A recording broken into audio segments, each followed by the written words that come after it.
It just so happens to be that 1883, for those of you who saw it, is my absolute favorite TV show, a historical and cinematic masterpiece that moved me in so many ways.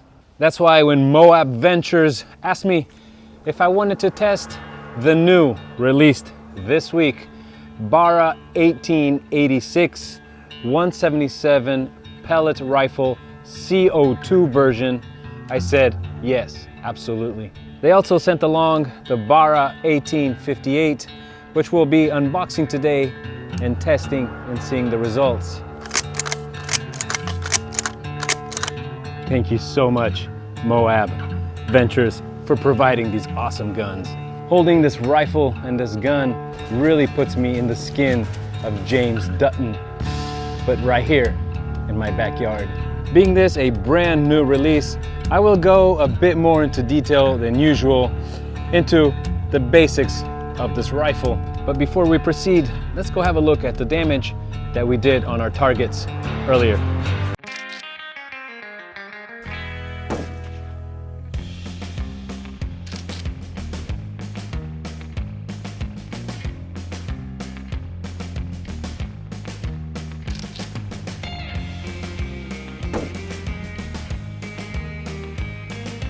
Right into the eye, lost the lens.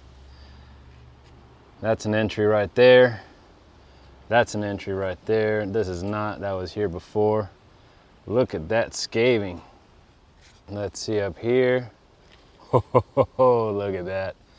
The hat is, the fabric of the hat went inside. There we go. So made a couple holes in the hat, into the styrofoam. Let's see if anything came out. Well, it looks like it did. Look at that. All right, well, a lot to work on the accuracy. I did hit the bullseye, but I also hit all over the place. I obviously used the gun's fixed sights, and I really had to aim a lot lower in order to hit my target. So again, a lot to work on this. I am curious to see, once I'll put a red dot on it, to see how much better it'll do. And in terms of penetration, this is a quite light wood door, and however we don't see any major penetration. These are pellets that tried to come all the way across, but didn't manage to penetrate all the way. So with the red dots, look at that, we have much more of a group. Great grouping with the red dot. And oh, look at that, we do also have two pellets that went all the way through, so much better penetration as well. And once again, BBs all over the place. They did all hit the target. Nevertheless, there is not a single group. Well, it's been a while since I shot watermelons. Let's see. Ooh, look at that. Complete penetration into the watermelon.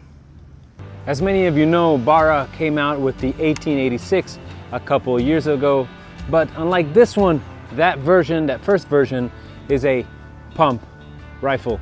Well, this one is a CO2 version, meaning that it's powered by two 12-gram CO2 cartridges. This rifle has some serious weight to it.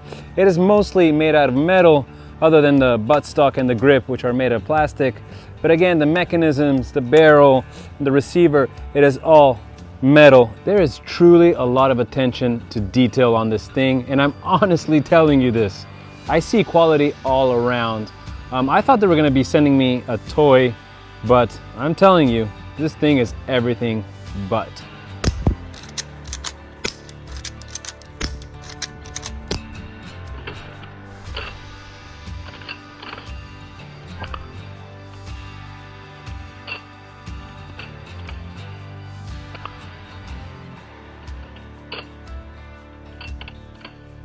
Unlike the first version of the 1886, where the lever here is used to pump air in, with the CO2 system, the lever action actually just goes back to its original purpose. Cocking the gun and eject the shells, which pretty much makes it an exact replica of the original Winchester 1886. It also looks a lot like the Henry 4570 Golden Boy. This rifle has two safeties. One is a switch safety right here behind the hammer, and the other one is a grip safety, where if you don't squeeze hard enough the cocking lever, the trigger remains blocked. Now the gun comes with iron fixed sights. Well, not so fixed because this one's a flip up sight, but it also has this very tiny Picatinny rail, which, as you saw, I mounted this red dot that was actually sent to me by Mid-10. I want to thank them very much. This is a motion activated red dot. Great piece of equipment. So I absolutely needed to put it on here in order to be more accurate. So I have to say that these fixed sights are not the best. And now to the loading. So you load the pellets into these cartridges right here, which is really cool because there is no limit in length. You can pretty much put in any pellet you want. I here have a mix of H&N Hornets and Crosman Piranha pellets.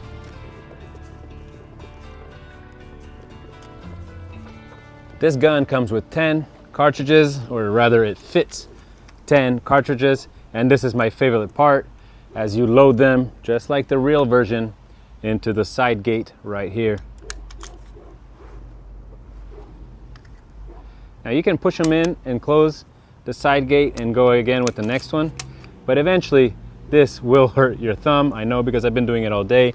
So what I like to do is I like to put one in, partially insert it, and kind of push it in with the next one.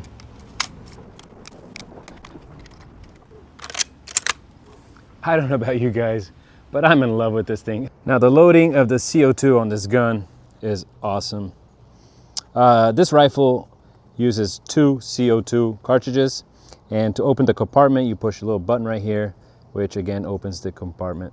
As I said, this rifle is so full of details. It's just amazing, the attention to detail. So it has a Allen key stored right in here in the buttstock, which you carefully pull out and unscrew the CO2 compartment. Voila. At this point you insert 2 canisters facing opposite sides, so neck first the first one and butt first the second one, and then you screw it back in.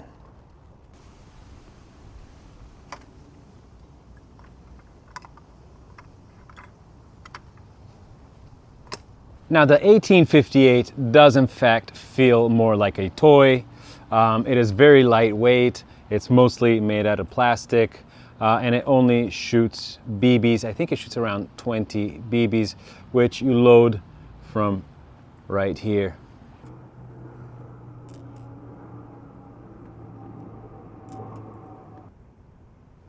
It also uses CO2 12-gram cartridges.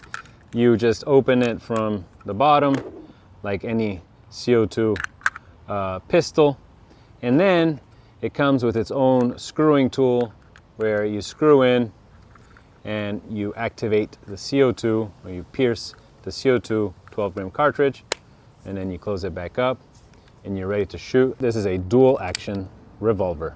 And now folks, let's see how fast this thing shoots. We'll put the projectiles through a chronograph and we'll measure their speed in feet per second.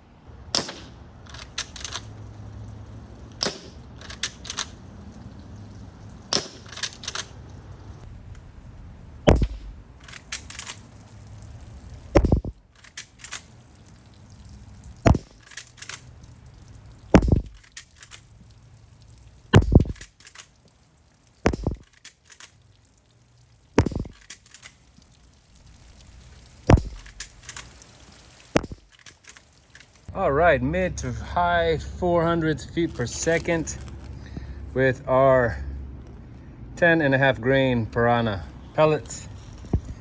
We went into this 2.5 gallon plastic water jug, and look at that. Some came all the way across, some got stuck, but indeed we have a complete penetration of this recycled 2.5 gallon plastic water jug.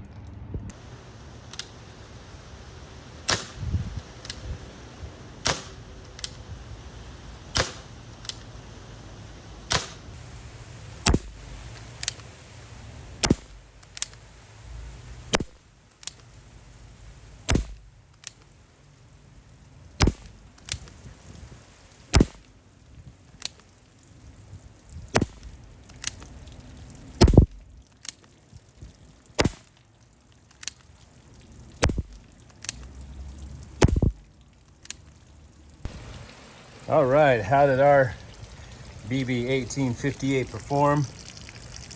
We sure stuck a ton of them in there, but none seem to have come on the other side. So in our 400 feet per second.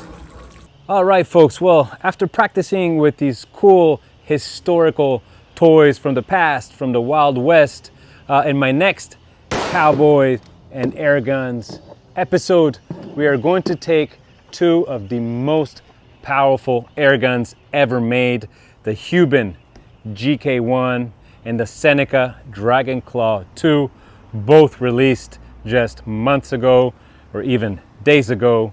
We're going to take these two out to the Florida Everglades to see if the combination of these two powerful PCP beasts truly is all a real cowboy needs to survive his environment.